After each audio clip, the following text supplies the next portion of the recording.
think the world is very impressed with what India has done. Yeah. India has achieved success on their very first attempts, both for Chandrayaan and for Mangalyaan. Yeah. Science exploration, India has done rather well and done it cheaply. In the coming day, in future, there's going to be a space war or anything like that. I hope not, but it's possible. That is being played up by the media. There is no fear about her coming back. The only thing she was not prepared for was the length of stay. Okay. But that doesn't mean that it is going to endanger her life. How do you see the present scenario of the space programs in India, and from your time and now, what kind of developments is happening like? How do you see this? During my time, basically there were just two countries who were busy in this area. That was Russia and America. Yeah. And they were competing with each other. Yeah. Whereas we were quietly doing our applications program, our satellite program, primarily because it was helping our economy. So our focus was within our country.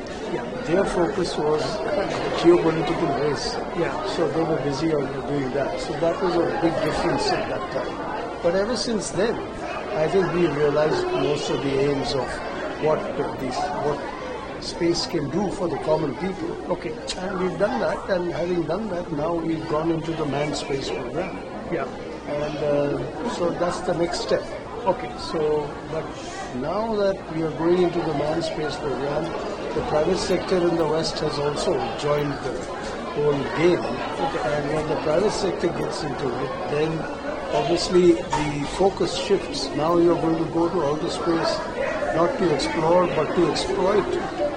And when you exploit it and you've got to satisfy your shareholders, then the last thing which you have in your focus is sustainability. So that won't happen.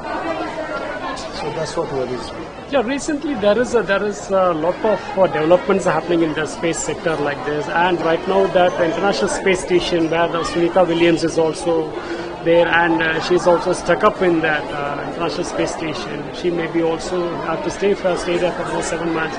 By February 25th only she may have to return back. You see all this, the safety of traveling in space. She's not unsafe. Yes, what has happened is that. Now about Sunita Williams that has been stuck in. That is being played up by the media. There is no fear about her coming back. Okay. She's going to be there, yes, for a few months. Okay. The only thing she was not prepared for was the length of stay. Okay. But that doesn't mean that it is going to endanger her life. The world record is twice as long as she has stayed. Okay. She's going to be staying till February. Okay. So there's no worry on that side. No, right now India is going on various space programs like that, because that Mangalyaan program, all that Gaganyaan is also on the lineup. And do you think what kind of how the globe see, the world see about India in this kind of? Well, I think the world is very impressed with what India has done. Yeah. India has achieved success on their very first attempts, both for Chandrayaan and for Mangalyaan. Yeah. And it's wonderful. And now that Gaganyaan is round the corner, so Gaganyaan by itself is very great because others have also done it. There are more than 600 astronauts who already launched earlier. So, but I think science exploration, India has done rather well and done it cheaply. And so it's a very frugal space program that we run, which is everybody's envy, because other nations are spending a lot more for the same kind of data which we are getting. Right, for the space programs, NASA is also planning to train Indian Air Force also for the space programs. What is your view to this? Yeah, so two of our astronauts have gone there. Yeah. It's a good idea because you're going to get another perspective. Tomorrow you're going to have your own laboratory in orbit, permanent orbit. Yeah. So here you're going to get a chance to have a look at the International Space Station. So you're going to gain and learn from all that. Yeah. You're going to observe that. And all of this is going to help. And the same astronauts who will continue with the program later, their expertise will be required to make our own space station. So this is going to help. In the recent days and nowadays, we see a lot of competitions between countries in the space science and technology like this. Do you see this? It is a healthy sign for the... Competition is always healthy, but the point is that how is it run? How is that competition run? What is the end result of that competition? Yeah. That is what is more important.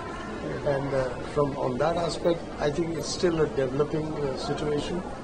How we are going to exploit, whether we are going to share that knowledge with the rest of humanity, because the United Nations feels that space belongs to all humanity. Okay. So in that sense, it's not going to be very good to have small pockets who are going to be doing things only for themselves. Yeah. Now, in your address also, we were just talking about that debris. In your address, you in your interaction, you said that the debris in that space is going to be a big problem like this. Yes. What kind of this issue is going to challenges that in the coming days are going to? The challenge is who's going to clean it up. Yeah. It's very easy to litter, but who's going to clean it up? So the less you litter, the less of a problem you have. Yeah. Of course, work is underway. Yeah. They are trying to find out the best way to clean up whatever debris that is already there. Okay. So let's see where it goes. What do you see in the coming day in future is going to be a space war or anything like that? What we... I hope not, but it's possible. It's possible. Yes.